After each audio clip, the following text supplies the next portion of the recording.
Buenas tardes, chicos y chicas, ¿cómo andan? ¿Todo bien? Bueno, como todos ya estarán enterados, seguimos con los planes de contingencia, ya que, bueno, estamos todavía en cuarentena, así que, bueno, hoy les traigo números enteros. ¿Qué sabemos de los números enteros o cómo vamos a trabajar con los números enteros? Bueno, en primera medida lo que tenemos que saber que es la extensión ya de un conjunto numérico que trabajamos en unos videos anteriores. ¿Por qué? Porque nosotros en unos videos anteriores estuvimos trabajando con números naturales, ¿sí?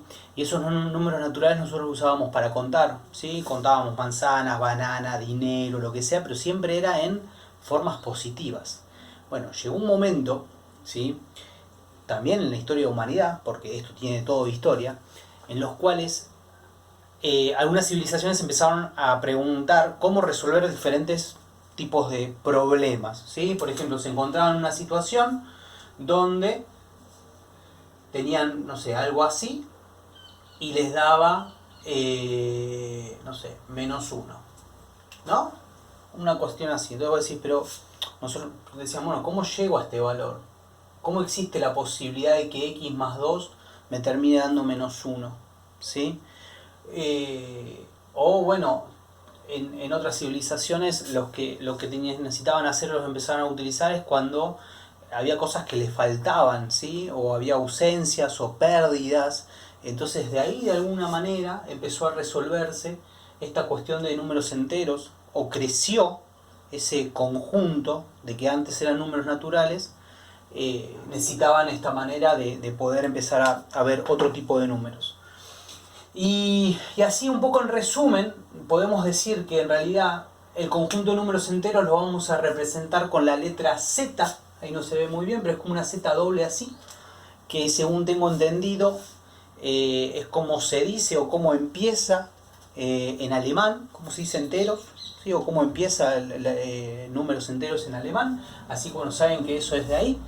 Y después, bueno, tendremos que tener en cuenta el campo numérico. ¿Por qué? Porque nosotros antes hablábamos de los naturales. Bueno, los naturales sabíamos que era, habíamos tenido ese debate si estaba incluido el 0 o no, pero si no decíamos que era el 1, el 2, el 3, el 4, el 5 y el 6.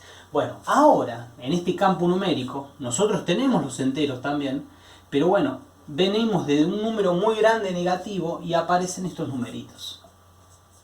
El -2, el -1, el 0, el 1, el 2, el 3, el 4 y así sucesivamente. Entonces fíjense cómo creció el campo numérico. Tenemos todos unos números negativos, tenemos el neutro, el 0 y tenemos números positivos. Se suele decir que son del 0 hacia la izquierda, hacia la derecha, son los naturales positivos o los enteros positivos. Del 0 a la izquierda, los negativos, y el neutro tenemos acá en el medio. ¿Está bien? Ahora, ¿qué podemos hacer con estos números? Bueno, las operaciones que vamos a poder hacer son las mismas de antes. Vamos a poder sumar, vamos a poder restar, vamos a poder multiplicar, pero en la división hay un problemita. Nosotros, para que se cumplan esas condiciones, para que se cumpla la suma, la resta, la multiplicación y la división, se tiene que cumplir que el resultado me dé un número entero, como hacíamos con los naturales. Bueno, no siempre cuando dividamos la respuesta va a ser un número entero, ¿sí? No siempre cuando dividamos, porque por ejemplo, si yo hago 4 dividido 3, esto no me va a dar un número entero. Si yo hago la división, fíjense, 3 por 1, 3, me sobra 1, bajo el 0 le agrego una coma, 3 por 3, 9, me sobra 1, bajo el 0 y así sucesivamente. Esto, vamos a ver más adelante, la respuesta no es un número entero, estamos hablando de un número decimal. Entonces, esto no se cumple siempre que una división me dé exclusivamente un número entero, ¿sí? Bueno, esto en un principio, ahora seguimos. Bueno, seguimos. Di vuelta el celular para así abarca un poquito más, entra un poquito mejor la cámara. Bueno, nos dijimos entonces que los números enteros era la ampliación de un campo numérico que hasta ahora habíamos visto todos números positivos, que los usábamos simplemente para sumar. La necesidad de empezar a sumar o a trabajar con situaciones en donde nosotros vamos a generar una deuda o situaciones en donde no tenemos algo, o sea, tenemos que contar algo pero no lo tenemos, Eso llevó a que se trabaje con números enteros. Los ejemplos típicos de suma y de operaciones de suma, resta y demás son estos. Ejemplo, vamos a suponer que tengo 8 pesos, ¿sí? Ahora lo que vamos a identificar es que los números positivos le vamos sí o sí a poner, le vamos a poner el signo positivo, y a un número negativo le vamos a poner por delante un número, el signo negativo, ¿sí? Entonces la situación es la siguiente. Tengo 8 pesos. De esos 8 pesos yo gasté 10. Entonces, dos formas de ver esto. O le debo 2 pesos, fíjense, tengo 8 y de 8 pesos gasté 10. O le debo, deber es signo de negación, negativo, o le debo 2 pesos, ¿sí? O también lo puedo ver como que tengo una deuda de 10 pesos, pago 8 de esos 10 pesos y sigo debiendo 2, ¿sí? Eso es una alternativa. Otra forma de verlo sería, por ejemplo, bueno, debo 9 y encima después debo 2. Entonces, si debo 9 y debo 2, en total voy a deber 11.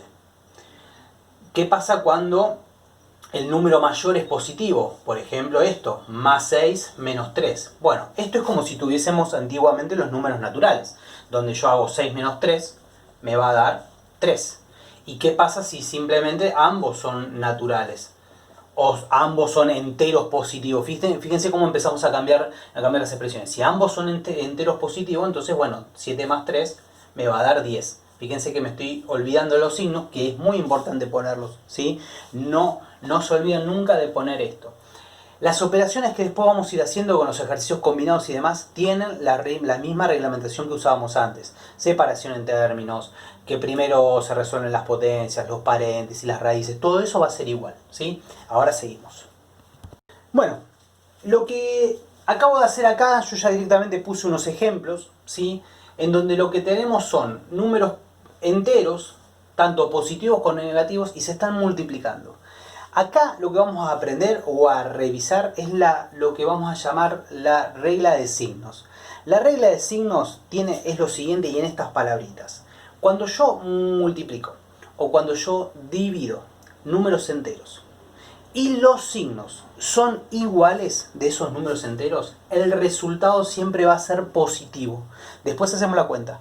Pero entonces, fíjense, cuando de las operaciones de multiplicación que tengo acá, o de división puede ser, recuerden que es multiplicación o división, si los signos que acompañan a esos números son iguales, el resultado es positivo. Si son diferentes los signos, el resultado va a ser negativo. Entonces, ejemplo, si yo acá tengo más 2 por menos 3, no importa la multiplicación, a mí lo que me interesa es saber el signo final va a ser menos, porque los signos son diferentes.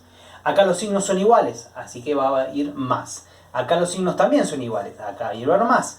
Y acá los signos son distintos, va a ir menos. Repito, la regla de signos se utiliza solamente en la multiplicación y en la división. Distinto es cuando hacemos una suma o una resta, ¿sí?